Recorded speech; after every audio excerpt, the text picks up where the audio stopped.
Llegué a la fiesta del bufete de abogados de mi esposa y dije mi nombre. El personal pareció confundido, su nombre no está aquí. Busqué a mi esposa y le pregunté. Ella puso los ojos en blanco, ¿de verdad pensabas que te invitarían? Sonreí con calma, entendí perfectamente. Y me fui. Pero en medio de la ceremonia, su teléfono empezó a sonar sin parar. El aparcacoches tomó mis llaves sin levantar la vista. La fuente frente al Hotel Langham en Chicago estaba iluminada de dorado, y podía oír jazz flotando desde detrás de las puertas de cristal. Me enderecé la chaqueta, miré mi reloj. 7:12 de la tarde llegaba a tiempo. Caminé hacia la mesa de registro. Una joven con un blazer negro levantó la vista y sonrió. Buenas noches. ¿Nombre? Harrison Mercer. Pasó el dedo por la lista, luego hacia arriba y de nuevo hacia abajo. Su sonrisa no vaciló, pero sus ojos sí. Lo siento, señor. No veo a ningún Harrison Mercer en la lista de invitados. Revise bajo acompañante de Vivian Mercer. Ella es la socia principal. La homenajean esta noche. La mujer tecleó algo en su tableta, miró al hombre que estaba a su lado. Gemelos de plata más viejos, el tipo de apariencia que dice, yo gestiono situaciones. Y él se inclinó, confirmó algo en la pantalla y se enderezó. Lo siento, señor Mercer. Tampoco hay ningún acompañante listado bajo ese nombre. Me quedé allí parado exactamente 3 segundos. Luego sonreí. Entiendo perfectamente, dije. Que tengan una buena noche. Me di la vuelta, volví a atravesar esas puertas iluminadas de dorado, le entregué mi ticket al aparcacoches y conduje a casa. Pero esto es lo que ellos no sabían. Para cuando comenzó la ceremonia de premiación, justo en medio del discurso, el teléfono de Vivian sonaba y sonaba y sonaba, y no era yo quien llamaba. Mi nombre es Harrison Mercer. Tengo 46 años. Durante 11 años, dirigí las operaciones del Medio Oeste para una firma de desarrollo inmobiliario comercial desde nuestra base en Naperville, Illinois. Gestioné un equipo de 32 personas, supervisé acuerdos desde Green Bay hasta St. Louis y construí un historial que me permitía entrar en cualquier habitación de esta ciudad y estrechar la mano de personas que importaban. Era bueno en mi trabajo. También era aparentemente muy malo para leer a mi propia esposa. Viven y yo nos conocimos en una recaudación de fondos en Lincoln Park, el tipo de evento donde el vino cuesta más que la mensualidad del coche de la mayoría de la gente y todos intercambian tarjetas de visita entre apretones de manos. Ella tenía 31 años. Brillante de una manera que ponía nerviosas a otras personas. Una abogada litigante con ambiciones tan limpias y afiladas que prácticamente podías verlas. Me gustaba eso de ella. Me casé con eso de ella. Durante 9 años, el matrimonio funcionó. No perfectamente, pero sí honestamente. Teníamos una casa en Hinsdale, Illinois. Garaje para 3 coches, un gran jardín, el tipo de vecindario donde la gente saluda desde sus entradas. Teníamos cenas con colegas. Teníamos un calendario compartido, una cuenta de ahorros compartida, un plan compartido. Lo que no sabía, lo que no entendería completamente hasta que las piezas finalmente encajaron, fue que durante los últimos 2 años de nuestro matrimonio, ese plan compartido tenía un tercer socio. Su nombre era Donovan Ashby, director ejecutivo de Ashby Capital Partners, 51 años, el tipo de hombre que aparecía en Cranes Chicago Business 2 veces al año y se aseguraba de que lo supieras. Su firma había trabajado legalmente con la firma de Viven, Harley & Cole, en 2 importantes casos de litigios comerciales. Así es como se conocieron. Ahí es donde empezó. No sabía nada de esto la noche que conduje al Langham y escuché esas palabras. Su nombre no está aquí. Solo sabía que algo había estado mal durante meses y que esta noche lo había cristalizado en algo que ya no podía fingir que no era real. Pero antes de llegar a lo que sucedió después, a lo que estaba pasando dentro de ese salón de baile mientras yo conducía de regreso a Hinsdale, necesito llevarlos atrás. Porque la historia de cómo terminé parado fuera de una mesa de registro de un hotel como un extraño a mi propio matrimonio no comenzó esa noche. Comenzó unos 14 meses antes.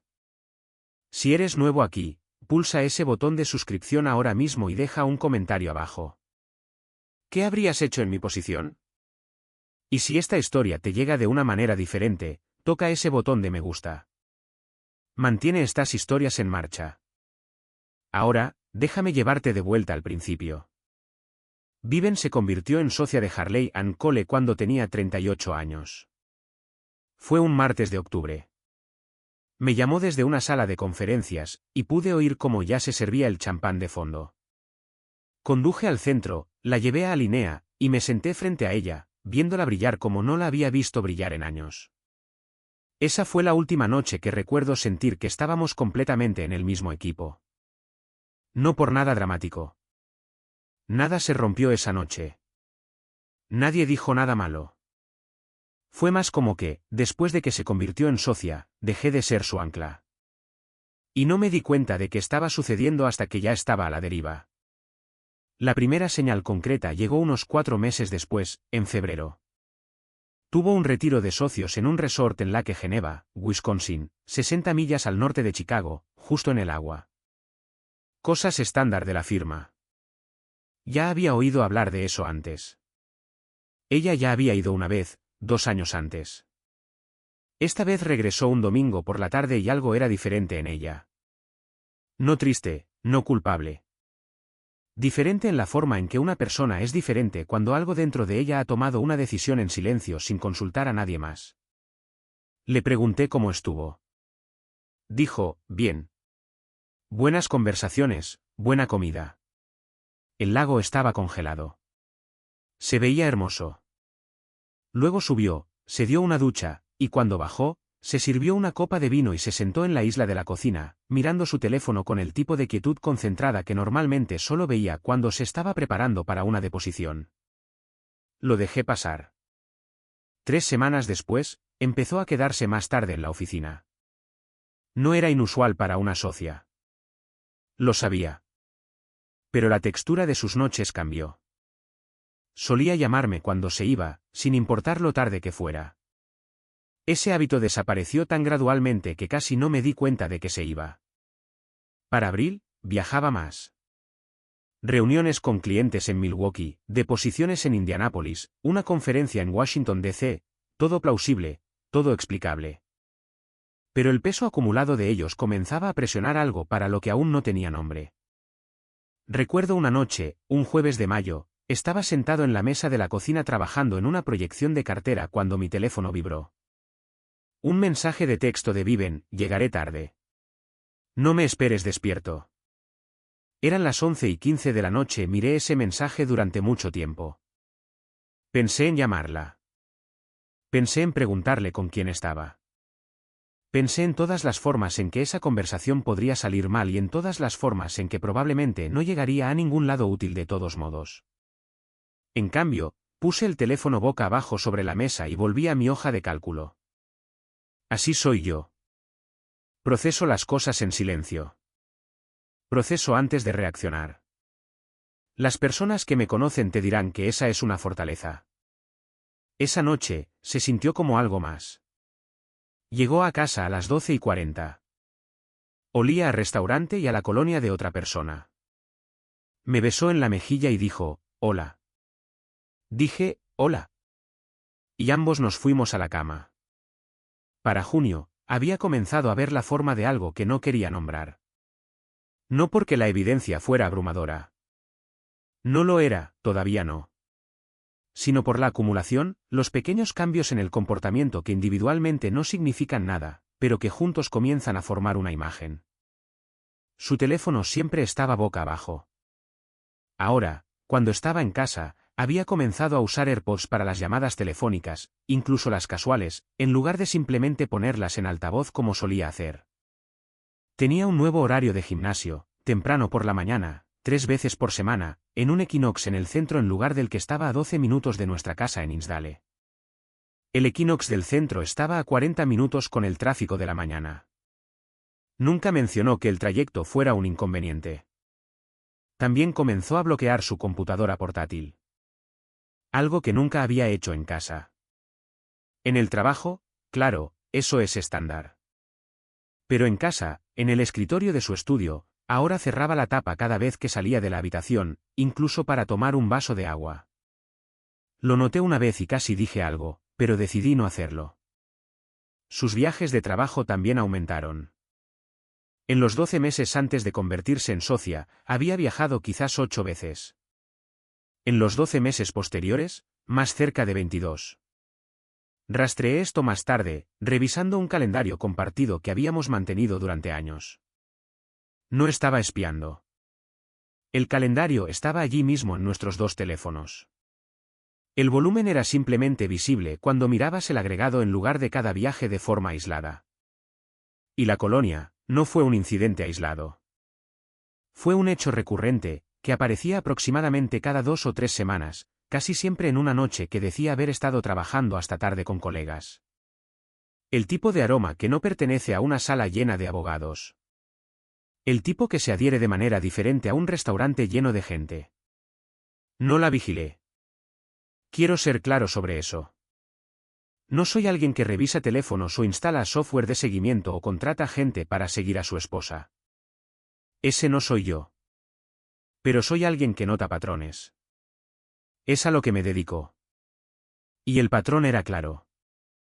En julio, conducía de regreso de una visita a un sitio en Schaumburg cuando pasé por un restaurante en West Randolph Street en Chicago, un lugar llamado Monteverde Italien, el tipo de lugar que requiere una reserva con semanas de anticipación. Casualmente miré por la ventana en un semáforo en rojo. Vivienne estaba sentada en una mesa cerca de la ventana. No estaba sola.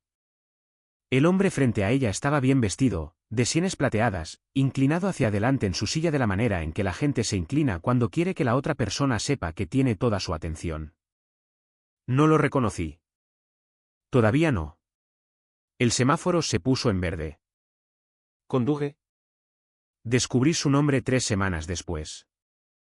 Un colega mío, Garrett Finlay, que dirigía una firma de capital privado en el Loop, mencionó a Ashby Capital Partners en una reunión de almuerzo. Los mencionó porque acababan de cerrar un trato sobre una propiedad de desarrollo frente al río en el West Loop que Garrett había estado observando. Donovan Ashby, dijo, un tipo listo, conectado, aparece en todo. Su firma trabaja mucho con bufetes de abogados en el lado de los litigios, disputas contractuales, ese tipo de cosas. No dije nada, pero archivé el nombre.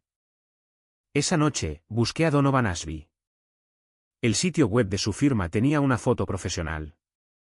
De sienes plateadas, bien vestido, ligeramente inclinado hacia adelante.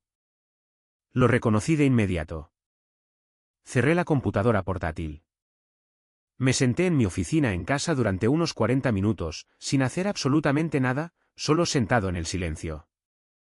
Luego bajé y preparé la cena porque era martes y los martes cocinaba yo.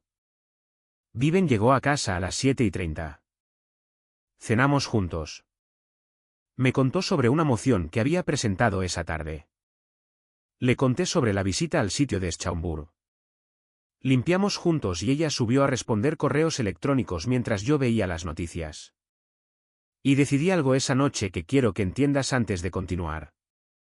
Decidí no confrontarla. No porque tuviera miedo de la respuesta, no porque estuviera dispuesto a aceptar la situación, sino porque necesitaba saber exactamente con qué estaba lidiando antes de hacer un solo movimiento. En el sector inmobiliario, no entras a ciegas en una negociación. Recopilas tu información. Entiendes el panorama completo. Dejas que la otra parte muestre su mano antes de mostrar la tuya. Así es como abordé los siguientes 3 meses de mi propio matrimonio. Lo que encontré durante esos meses no fue solo una aventura. Fue un plan. Me tomó un tiempo verlo de esa manera. Al principio, solo estaba siguiendo el patrón. Las noches tardías, los fines de semana en los que de repente estaba en la oficina los sábados por la tarde. La forma en que su atención cambiaba cuando su teléfono vibraba y ella pensaba que no la estaba mirando. Esa era la aventura. Eso quedó claro. Pero el plan se hizo visible más tarde. En septiembre, tuve una conversación con nuestro asesor financiero, Tom Echard, quien llamó para confirmar que Viven había programado una reunión para revisar nuestra asignación de activos. Viven nunca, ni una sola vez en 11 años, había iniciado una reunión con nuestro asesor financiero sin mencionármelo primero. Agradecí a Tom por el aviso y le dije que probablemente me uniría a la llamada. Dijo, Por supuesto, eso tiene sentido. Asumió que ambos estaríamos allí. Volvió a llamar 2 días después, un poco incómodo, para decir que Viven había reprogramado la reunión a una hora en la que sabía que yo estaría de viaje por trabajo. Le había pedido que anotara que ella tenía un poder notarial para decisiones financieras. Si tenía uno, era legítimo. Los habíamos establecido para ambos hace años por razones prácticas, pero nunca lo había usado sola antes. Llamé a un amigo mío, un abogado de derecho de familia llamado Preston Cole, que trabajaba en un bufete en el centro de Chicago y a quien había ayudado con un trato inmobiliario 3 años antes. Le expliqué la situación en términos generales. Me dijo que empezara a llevar registros. Me dijo que mirara con atención el panorama de los activos. Me dijo que si las cosas se dirigían hacia donde parecían dirigirse, no debería esperar demasiado antes de tomar medidas de protección. No esperé. Para octubre, tenía un inventario claro de nuestra situación financiera compartida. Había tomado medidas para proteger los activos que eran míos antes del matrimonio y había contratado formalmente a Preston. No le había dicho una sola palabra a Viven sobre nada de esto porque ella no me había dicho una sola palabra a mí. La invitación a la gala de aniversario de la firma llegó a mediados de octubre. Harley & Cole celebraba 25 años, un evento de etiqueta en el Hotel Langham en Chicago la noche del 14 de noviembre. Viven iba a ser honrada con un reconocimiento especial por su trabajo en litigios comerciales, su primer gran premio como socia nominada. Lo mencionó en la cena la noche que llegó la invitación. La gala de la firma es el 14, dijo. ¿Etiqué? Ya tengo toda la noche planeada con los socios. No dijo nosotros. Dijo yo. Estaré allí, dije. Me miró. Es un evento de trabajo, Harrison. No necesitas venir. Mi esposa está siendo homenajeada. Me gustaría estar allí. Dejó el tenedor. Va a ser una noche larga de conversaciones de trabajo. Te aburrirás. No me aburriré. Volvió a coger el tenedor. Te haré saber los detalles. Nunca lo hizo. No insistí. Simplemente noté que no me había puesto en la lista de invitados y esperé a ver qué haría a continuación. Lo que hizo fue nada. Llegó el 14. Me vestí de etiqueta. Conduje hasta el Langham. Le di al aparcacoches mis llaves. Y escuché esas palabras. Su nombre no está aquí. Quiero contarles lo que sentí en ese momento. No la versión que podría haberles contado esa noche, que era nada porque no sentía nada en la superficie, sino la versión real, que es algo más complicado. Hubo una especie de claridad fría, del tipo que obtienes cuando algo que has estado observando a distancia durante meses, finalmente sale completamente a la luz. Toda la ambigüedad se quema. Lo que queda es solo el hecho, limpio y duro. Mi esposa me había eliminado deliberadamente de su lista de invitados porque tenía la intención de pasar esa noche con Donovan Ashby y no quería lidiar con mi presencia en la sala. Ese era el hecho. Me subí a mi coche. Conduje a casa a Hinsdale. Me serví un vaso de bourbon, me senté en mi estudio y llamé a Preston. Soy Harrison, dije. Avanza con todo lo que discutimos. ¿Estás seguro? Estoy seguro. Luego colgué y me senté en la oscuridad por un rato escuchando la casa. Pensé en la noche en que se convirtió en socia y la llevé a Alinea. Pensé en la recaudación de fondos en Lincoln Park donde nos conocimos, como había discutido con alguien sobre un procedimiento de apelación y me había parecido completamente cautivador. Pensé en la casa en Hinsdale, el calendario compartido, el plan que habíamos construido juntos que aparentemente había dejado de ser compartido en algún momento del camino. Pensé en todo eso y luego lo dejé ir.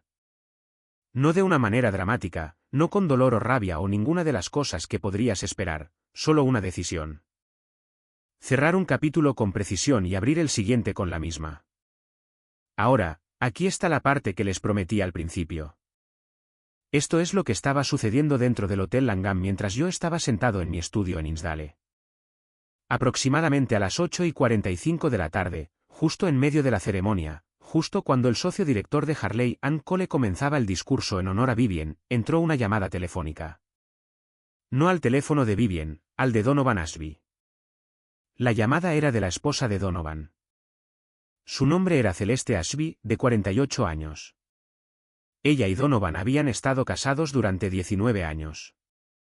No tenía idea de Viven, o al menos eso es lo que todos asumían. Se había enterado 2 horas antes. Como se enteró es su propia historia, y se la contaré en un momento, pero lo que necesitan imaginar es esto. Donovan Ashby sentado en una mesa de socios de bufetes y ejecutivos en el Hotel Langham en Chicago, viendo su teléfono iluminarse con el nombre de su esposa una y otra vez, mientras Vivian estaba de pie al frente de la sala recibiendo su premio de reconocimiento, sonriendo para las cámaras. No respondió a la primera llamada ni a la segunda. A la tercera llamada, el hombre a su lado se estaba dando cuenta. A la cuarta, se excusó y salió del salón de baile. No volvió. Uno de los socios notó que la expresión de Vivian cambió cuando vio a Donovan salir de la sala. No mucho, solo un parpadeo, pero lo suficiente para que la gente lo recordara más tarde. ¿Cómo se enteró Celeste? Su hermano. El hermano de Celeste, un hombre llamado Reed Whitmore, trabajaba como corredor de bienes raíces comerciales. Había hecho tratos en los mismos círculos en los que yo trabajaba. No alguien que conociera bien, pero alguien que sabía de mí. Cuando se corrió la voz en voz baja, con cuidado, a través del tipo de canales que tienen las comunidades financieras y legales, de que Harrison Mercer había contratado a un abogado de derecho de familia y estaba reestructurando ciertos activos. Reed se enteró. Hizo algunas preguntas discretas y le llevó lo que encontró a su hermana. Yo no orquesté eso. Quiero ser honesto con ustedes sobre eso. No le envié información a Celeste Ashby. No diseñé su descubrimiento. Lo que hice fue hacer movimientos que fueran lo suficientemente visibles para las personas que prestaban atención. Y el hermano de Celeste Ashby estaba prestando atención. A veces la verdad se extiende por sí sola cuando dejas de esforzarte tanto por contenerla. Las siguientes semanas fueron del tipo que envejece a una persona. No porque estuvieran llenas de drama, sino porque estaban llenas de procesos legales, procesos financieros, el desmantelamiento metódico de una vida compartida. Vivian me llamó la mañana después de la gala. Yo ya estaba en la oficina. «¿Viniste anoche?», dijo. No era una pregunta. Lo intenté, dije. Mi nombre no estaba en la lista. Silencio. Harrison, tenemos que hablar. Estoy de acuerdo. Mi abogado se pondrá en contacto con el tuyo para programar algo. Otro silencio, esta vez más largo. ¿Ya tienes un abogado? Sí. ¿Desde cuándo tienes, Vivian? Mantuve mi voz uniforme. Hablaremos a través de los abogados. Es la forma más limpia de manejar esto. Colgó. Volvió a llamar 4 minutos después. No respondí. Lo envié al buzón de voz. Llamó 3 veces más ese día, 2 veces a la mañana siguiente. Luego las llamadas cesaron, lo que me dijo que se había enterado de que ya había presentado la demanda o que su propio abogado le había aconsejado que dejara de hacer contacto. Lo que recuerdo de esa semana no son las llamadas. Es el silencio entre ellas. La forma en que se sentía la casa en esas noches cuando llegaba a casa, y éramos solo yo y las habitaciones que habíamos compartido durante 9 años. No un silencio de luto, no un silencio de enojo, solo un silencio honesto. El sonido de una situación a la que finalmente se le permitía ser lo que era. Tenía un colega en mi firma, un hombre mayor llamado Boyd Carmichael, que se había divorciado 2 veces antes de encontrar finalmente su equilibrio. Y me dijo algo una vez que no entendí completamente hasta esa semana. Dijo, la parte más difícil no es cuando se van. Son los meses anteriores, cuando ya se han ido, pero nadie lo ha dicho en voz alta todavía. Dijo que esos meses son los más caros emocional y prácticamente porque sigues pagando los costos de algo que ya ha terminado. Tenía razón en eso. Para cuando estábamos formalmente en el proceso legal, ya había hecho mi duelo, ya había hecho mis cuentas. Estaba listo para moverme. Lo que salió a la luz durante las semanas siguientes a través de los canales legales y a través de la física social acelerada de 2 comunidades profesionales superpuestas fue esto. Vivian y Donovan se habían estado viendo durante aproximadamente 22 meses. El retiro de Lake Geneva fue donde había comenzado, no durante el retiro oficial, sino en las 24 horas posteriores, cuando un grupo de socios y sus invitados fueron a una cena privada en un restaurante a la orilla del lago, y Donovan Ashby era uno de los invitados. En ese tiempo, Viven había tomado una serie de decisiones financieras que no me había revelado. Honorarios de consultoría aceptados a través de una cuenta personal que había abierto. Ciertas contribuciones a nuestras inversiones conjuntas pausadas sin previo aviso. Nada de eso fue dramático. Todo fue deliberado. Había estado, de una manera silenciosa y metódica, preparando una salida. La ironía fue que yo había estado haciendo exactamente lo mismo. La diferencia era que yo lo había hecho de manera limpia, legal y con total transparencia para mi abogado. Lo suyo no se había hecho todo con el mismo cuidado. Preston era bueno en su trabajo. Para cuando nos sentamos frente al abogado de Viven en una sala de conferencias en el piso 42 de un edificio en el Loop, teníamos una imagen completa de nuestra posición financiera, incluidas las partes que Viven esperaba que permanecieran menos visibles. El divorcio tardó 7 meses. No fue amistoso, pero finalmente fue justo, y la sentencia reflejó la realidad completa de la situación, incluidas las decisiones sobre los activos que Vivian había tomado unilateralmente durante los últimos años del matrimonio. No obtuvo lo que había planeado obtener. La situación de Donovan Ashby fue su propia implosión. Celeste solicitó el divorcio una semana después de la gala. No fue discreta sobre sus razones. En un mundo social donde la gente habla, y en la superposición profesional de bienes raíces comerciales y derecho corporativo en Chicago, la gente habla absolutamente, la historia se movió rápido. Ashby Capital Partners no sufrió de inmediato. Las empresas de ese tipo rara vez lo hacen a corto plazo, pero el desgaste de las relaciones que sigue a un fracaso personal muy público tiende a aparecer en el balance general eventualmente. Dos de las principales asociaciones legales de la firma, incluida Harley & Cole, permitieron silenciosamente que sus acuerdos de retención expiraran al final del año. Donovan se fue de Chicago 16 meses después de la gala. Escuché que se mudó a Scottsdale, Arizona. Si él y Vivian continuaron lo que sea que tuvieran después de que llegaron las consecuencias, sinceramente no lo sé. Ese capítulo no era mío para leerlo. Quiero contarles sobre lo que más me sorprendió de todo esto. No fue la traición, que dolió como duele cualquier cosa verdadera y dolorosa. Pero para cuando fue completamente visible, había estado lidiando con su forma el tiempo suficiente como para que el shock ya hubiera pasado. Lo que me sorprendió fue la paz. La mañana después de que mi divorcio finalizara, un viernes de junio, nublado, el tipo de día que parece que está considerando llover, conduje a una cafetería en el West Loop. Me senté en una mesa de esquina y trabajé durante 3 horas en un análisis de acuerdos sin pensar ni una vez en Viven o Donovan Ashby o en nada de eso. Simplemente trabajé. Y en algún momento de la segunda hora, noté que la tensión de baja frecuencia que había estado viviendo en mi pecho durante la mayor parte de 2 años había desaparecido. No dramáticamente, no como si me hubieran quitado algo, más bien como si hubiera estado tan acostumbrado a llevarlo que no me había dado cuenta de cuánto peso era hasta que ya no lo llevaba. Pedí un segundo café y seguí trabajando. 18 meses después de la gala en el Langham, me mudé a un nuevo apartamento en el barrio de River North en Chicago. 8º piso, vista a la ciudad. El tipo de líneas limpias que te hacen darte cuenta de cuánto espacio tienes cuando dejas de llenarlo con el residuo de las elecciones de otra persona. Mantuve la casa de Hinsdale en el mercado durante 4 meses antes de que se vendiera. Observé esa transacción con el mismo desapego profesional que le habría dado a cualquier acuerdo de propiedad comercial. Fue una transacción limpia y directa. Buenos compradores, buenos términos, una buena venta. Reconstruí mis relaciones profesionales con el tipo de energía enfocada que proviene de haber despejado el tablero por completo. Mi firma expandió nuestras operaciones en St. Louis. Contraté a 2 personas que había querido contratar durante más de un año, pero que había seguido posponiendo por razones que, en retrospectiva, tenían más que ver con la fricción en casa que con cualquier lógica empresarial. Empecé a dormir toda la noche de nuevo. No voy a decirles que salí de esta experiencia sin cicatrices. Eso sería deshonesto, francamente, un poco sospechoso. 11 años son 11 años. No te alejas de eso sin una recalibración de cómo ves a las personas, cómo las lees, en qué eliges confiar.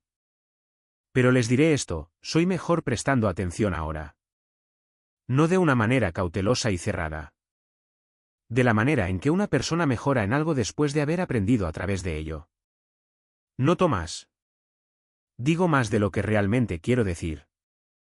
No dejo que las pequeñas señales se acumulen en un patrón que me niego a nombrar. Esa noche fuera del Langham, parado en esa mesa de registro, escuchando esas palabras, viendo a la joven del blazer pasar el dedo por la lista 2 veces, buscando un nombre que deliberadamente no estaba allí. Ese momento me enseñó algo que llevo conmigo ahora. Tu ausencia de la lista de alguien te dice exactamente dónde estás. Y cómo respondes a esa información es lo que determina todo lo que viene después. Sonreí. Dije que entendía. Me di la vuelta y salí. Ese fue el movimiento correcto. No porque fuera frío y no porque ya estuviera 3 pasos por delante, aunque lo estaba, sino porque en ese momento supe cuál era la situación real. Y un hombre que sabe cuál es la situación real no necesita fingir sorpresa para una audiencia. Simplemente actúa.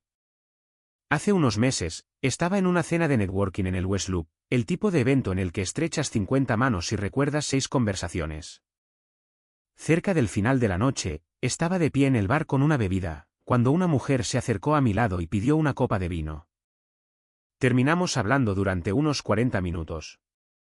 Su nombre era Adrien. Dirigía una firma de arquitectura comercial en la Gold Coast.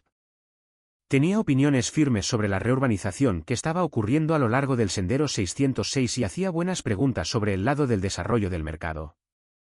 En algún momento, dijo, pareces alguien que ha pasado por algo. La miré. ¿Qué te hace decir eso? Prestas atención, dijo, pero no de una manera ansiosa, como alguien que aprendió cómo. Pensé en eso por un momento. Algo así, dije. Me dio su tarjeta cuando terminó la cena. La llamé la semana siguiente. Algunos capítulos se cierran limpiamente. Algunos tardan más de lo que deberían. Pero todos terminan. Y entonces descubres de lo que realmente estás hecho.